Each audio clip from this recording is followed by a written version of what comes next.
The moment I discovered my husband's infidelity, a fire ignited within me, a fire I never knew existed. It was as if the ground beneath me had cracked open, revealing a strength I hadn't realized I possessed. James and I had built a life together, or so I thought. We had shared dreams, plans, and a home filled with the quiet hum of routines. But the revelation of his betrayal shattered everything. The foundation of our marriage crumbled, and I was left standing in the rubble, feeling a surge of emotions, anger, sadness, disbelief, all swirling together in a storm I couldn't control. Yet, amidst the chaos, a quiet voice inside me whispered, "You deserve better." And for the first time in a long time, I listened. My career had always been a source of pride for me. I had worked tirelessly, climbing the corporate ladder with determination and grit. After 5 years of late nights, endless meetings, and countless sacrifices, I finally received the promotion I had been striving for, Senior Marketing Director. It was a milestone, a validation of my hard work and dedication. I remember the day I got the news. I felt a rush of pride and excitement, a sense of accomplishment that I couldn't wait to share with James. But when I told him, his reaction was muted, almost distracted. He offered a half-hearted congratulations before retreating into his phone, his mind clearly elsewhere. At first, I tried to brush it off. James had always been a private person, someone who kept his emotions close to his chest. But as the weeks went by, I noticed subtle changes in his behavior. He started spending longer hours at the office, often mentioning Rebecca, the new legal consultant, in passing. He would talk about her with a casualness that felt forced, as if he were trying to downplay her presence in his life. I told myself I was overreacting, that my imagination was running wild. But deep down, I couldn't shake the growing unease that settled in my chest. Intuition has a way of nagging at you, and mine was screaming. James's late nights became more frequent, and his phone, once left carelessly on the kitchen counter, was now always within arm's reach, face down, as if hiding something. One evening, after he had fallen asleep on the couch, I picked up his phone, my hands trembling as I scrolled through his messages.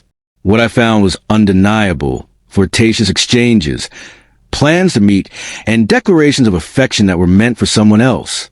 The betrayal hit me like a punch to the gut, knocking the air out of my lungs. I sat there in the dim light of the living room, my heart pounding, my mind racing. In that moment, I knew I had to act, but I didn't want to act out of anger or desperation. I wanted to take control of my life, to navigate this painful chapter with grace and dignity. I began by gathering evidence of James's infidelity, documenting everything I could. I sought the counsel of a lawyer, who guided me through the legal implications of a potential divorce. I was meticulous in my planning, determined to protect myself and my future. I didn't want to confront James in a fit of rage. I wanted to be prepared, to have everything I needed to ensure I could walk away with my head held high. The company gala arrived, a lavish affair that I had been looking forward to for weeks. It was an opportunity to celebrate my promotion, to network with colleagues, and to showcase my professional achievements. I dressed with confidence, choosing a sleek black gown that made me feel powerful. As I walked into the ballroom, the buzz of conversation and the clink of glasses filled the air. But my heart sank when I spotted James and Rebecca across the room. They were standing close, laughing together, their chemistry undeniable. They were lost in their own world, oblivious to my presence. The sight of their public affection was like a dagger to my heart, but it also solidified my resolve. I would no longer be a passive participant in my life. I maintained my composure throughout the evening, refusing to let them see my hurt. I mingled with colleagues, exchanged pleasantries, and even shared a few laughs. But inside, I was calculating my next move. After the gala, I calmly sent the evidence of James's infidelity to HR and the appropriate authorities. I knew this would have repercussions for him, and I wanted to ensure that he faced the consequences of his actions. It wasn't about revenge. It was about accountability. The fallout was swift. James's career began to suffer as the scandal unfolded. Rumors spread through the office, and his once sterling reputation was tarnished. I, on the other hand, felt a sense of empowerment wash over me. The divorce proceedings were surprisingly quick and straightforward. I emerged from the experience not as a victim, but as a stronger woman, ready to embrace my newfound freedom. With each passing day, I focus on my career and personal growth. The company recognized my resilience, and I was soon promoted to executive director. It was a position that came with respect and responsibility, and I wore it like a badge of honor. I had faced my fears and emerged victorious.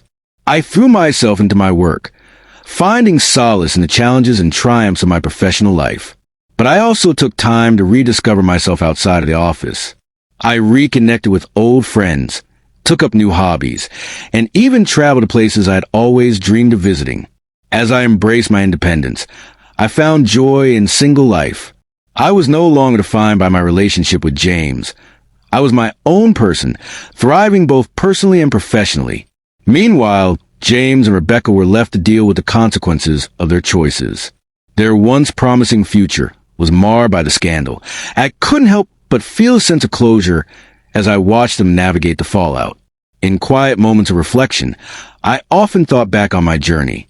Betrayal had been a painful catalyst for change, but it also led me to discover the depth of my strength. I realized that sometimes life's most challenging experiences can lead to the greatest personal growth. I was no longer just a wife or an employee. I was a woman who had reclaimed her life, ready to face whatever came next with courage and determination.